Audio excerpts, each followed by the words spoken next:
नमस्कार बहनों, आप सभी बहनों को अहोई अष्टमी व्रत की बहुत बहुत शुभकामनाएं। आज हम अहोई अष्टमी व्रत की कथा सुनेंगे। अहोई अष्टमी हर साल कार्तिक मास की कृष्ण पक्ष की अष्टमी तिथि को माताएं अहोई अष्टमी व्रत करती हैं।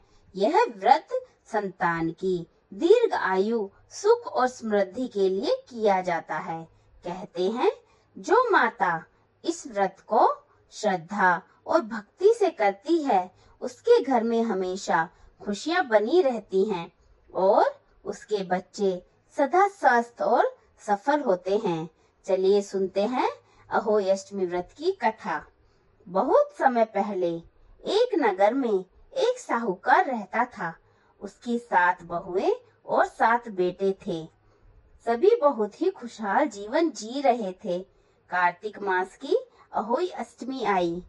वही दिन जब महिलाएं अपने बच्चों की लंबी आयु के लिए व्रत रखती हैं।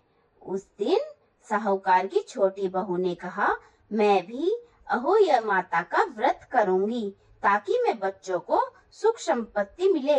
सुबह सुबह वह पास के जंगल में मिट्टी लेने गई ताकि अहोई माता की दीवार पर छवि बना सके। जब वह मिट्टी खोद रही थी तो उसकी फावड़ा एक छोटे से बच्चे जैसे जानवर पर जा लगा। वह थी एक सिंही का शावक यानी शेरनी का बच्चा।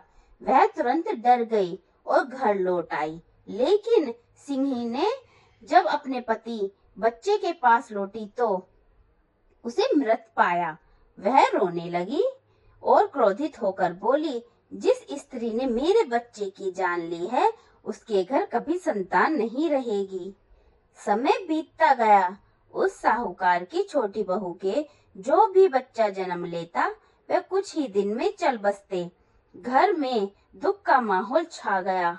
एक दिन वह स्त्री दुख होकर जंगल की ओर चली गई और रोते हुए बोली, हे माँ, अहोई मैंने जाने में पाप किया है, मुझे क्षमा कर दो, मुझे संतान सुख दो। तभी उसे एक वृद्ध स्त्री मिली। वृद्ध बोली, बेटी, तेरे ऊपर सिंहनी का श्राप है, लेकिन अहोई माता सबका उद्धार करती है। कार्तिक कृष्ण की अष्टमी के दिन माता अहोई का व्रत रख, उनकी पूजा कर और 7 तारों का दर्शन कर, तेरा पाप धुल जाएगा और तूने संतान सुख मिलेगा। वह स्त्री घर लौट आई और पूरे श्रद्धा भाव से अहोई अष्टमी का व्रत किया। अहोई अष्टमी के दिन प्रातः काल स्नान करके माता अहोई की प्रतिमा बनाई। दीवार पर चांदी की या मिट्टी की अहोई माता, साथ में शाहू और 7 पुत्र की आकृति बनाई जाती है। फिर माता का नाम लेकर कहा जाता है, जहाँ से समय माता का पूजन करूंगी, अपने बच्चों की रक्षा माँ अहोई से मांगूंगी। वह स्त्री व्रत रखती है, पूरे दिन अन्न जल का त्याग करती है। शाम को जब तारे निकलते हैं, वह 7 तारों को देखती है और माता से प्रार्थना करती है, हे अहोई माता, जैसे आपने मेरी गलती को क्षमा किया, वैसे ही सभी माताओं के बच्चों की रक्षा करना। कुछ महीने बाद उस स्त्री को एक सुंदर पुत्र की प्राप्ति होती है। उस दिन वह हर वर्ष अहोई अष्टमी का व्रत करने लगी।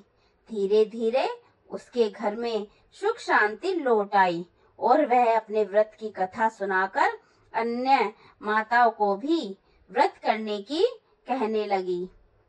उसके बाद अहोई माता केवल एक कथा नहीं, बल्कि एक आस्था है, माता के स्नेह और त्याग का प्रतीक है। इस दिन महिलाएं अहोई माता की पूजा में सुई, धागा और चांदी की अहोई बनवाती हैं। पूजा के बाद वे चांदी की अहोई को संतान के वस्त्रों में रख देती हैं ताकि बच्चों सदा सुरक्षित रहें। अहोई माता के सामने दीपक जलाकर कथा सुनना और अहोई माता की जय कहना शुभ माना जाता है। जो माता श्रद्धा से यह व्रत करती है उसके बच्चे लंबी उम्र, धन, ज्ञान और सुख से भरपूर जीवन व्यतीत करते हैं। माँ अहोई हमें यह सिखाती है कि गलती अनजाने में है हो तो सच्चे पश्चाताप और भक्ति से सब कुछ क्षमा हो जाता है। माँ के आंसू और उनकी प्रार्थना में इतनी शक्ति होती है कि वे स्वर्ग को भी पिघला देती हैं। जिस घर में अहोई माता की पूजा होती है वहाँ कभी संतानों दुख नहीं होती। दो भक्तों अहोई माता के इस व्रत को पूरे विश्वास, सच्चे मन और प्रेम से कीजिए। माँ अहोई की कृपा से आपके घर में सदैव हंसी खुशी बनी रहे, संतान सदा चिरंजीवी हो। सभी मिलकर बोलो, जय माता अहोई, जय माता अहोई। अहोई माता अम्बे भवानी संतान सुख की दाता रानी, तेरे नाम बिन न कोई पार, सुख दे माता रखो सदा प्यार। जय अहोई माता।